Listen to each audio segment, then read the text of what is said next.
practice, I imagine it feels a little bit different for you going into August. Yeah, it is a little different, but I approach every year, man, just like it's different, and obviously you have a group like I had last year, you don't have to do a lot of coaching, with the two guys I had, and I really appreciate them. I learned a lot from them, and now we're in a new chapter, and we're just gonna move ahead with the guys that we have. Guys, KJ Henry. Yeah. Everybody talks about him. Justin Foster. Yeah. Looks like he came out of the spring probably as the starter. Yeah. Is he a little bit under the radar, underrated by people outside of this program? I think so. I think you think about Justin Foster, and in my mind, he's consistent. All right, he's not a outspoken guy. He's a guy about his business. All right? He gets focused in. He's not going to be a rah-rah. He's not going to do that. That's not who he is, and I'm okay with that. But the thing that you're going to get is a kid that's going to come to work. He's going to be focused. He's going to be very detailed. He's going to do his job, and that's all you can ask for. But the other Justin Maskell. Yes. Talk about Justin Maskell and his development since he's arrived. I've been really impressed with Justin. Just his, his body type. He's gotten a lot bigger. I wanted him to get somewhere between 260, 265. He's there. He's strong, fast. He had a good spring. And he's going to get better. So I've been really, really impressed with that. Xavier Thomas, they say you can't teach speed. Right. But he's got that. Yeah. What is there that Xavier Thomas has that you have to teach him that he needs to learn? Say that again now? What is there that Xavier Thomas has that you need to teach him? What does he need to learn? Right. Well, I think for Xavier, he has to become a leader. Football, he has all of that, but there's more than just that. You got to be a leader. You got to, do the little things, and that's what we're trying to get Xavier to get to. Great football player, but it's other things that he got to get better at. Do you foresee him stepping into a leadership role this season, or is that something that he may have to grow into a little? Well, our goal is we want to empower our guys, and a lot of those guys for last year they didn't have to lead. They don't know how to lead, and my job as a coach is to empower the guys to be leaders, and that's what I have to do. And Xavier has the ability to do that. Logan Rudolph is a leader. All my guys are leaders, but they've never been asked to do that now. So now we're definitely doing that. Say you got to lead, and they're doing it. How much were the examples set by Clee and Austin last year? Kind of set a pattern for those younger guys to follow. They did a good job. They know the work, the grind of the work. They understand that, just how to study in the classroom. They understand that, and so that's what I told those guys. Hey, you got 4 seniors in this room, and your job is to watch and learn. And what I had with those guys, when I say those guys, I'm talking about Austin, Clee, Richard, and even Chris Register. They came alongside of those players, and they led by example. They said, hey man, look, let's get together. I'm going to teach you how to study film. I'm going to teach you how to do these things, and that's what I got from my seniors last year. Coach Sweeney talked about how taken aback he was when KJ approached him about redshirting. Yeah. Not often you see that from a 5-star recruit. Right.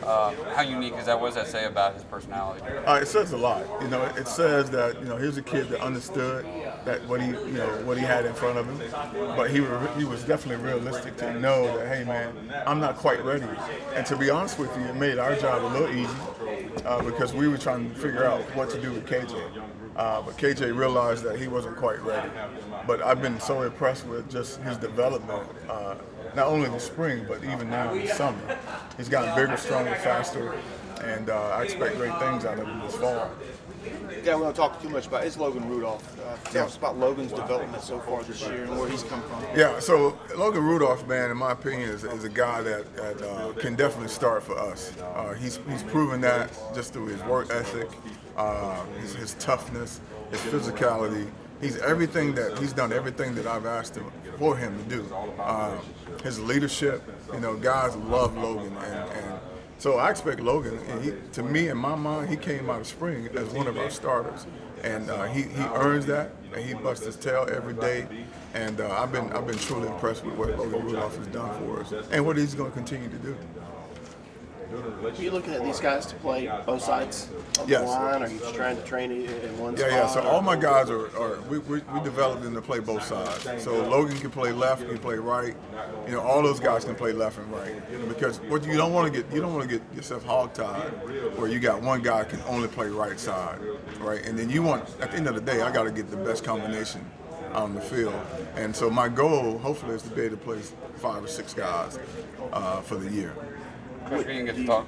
Do you have those 5 or 6 in your mind? I mean, obviously we know XT, KJ, Logan, Justin.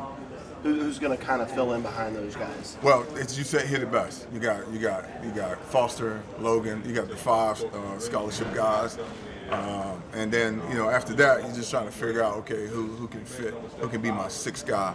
But the goal is to play 5, and it's Foster, Rudolph, Xavier Thomas, KJ Henry, and Justin Masker.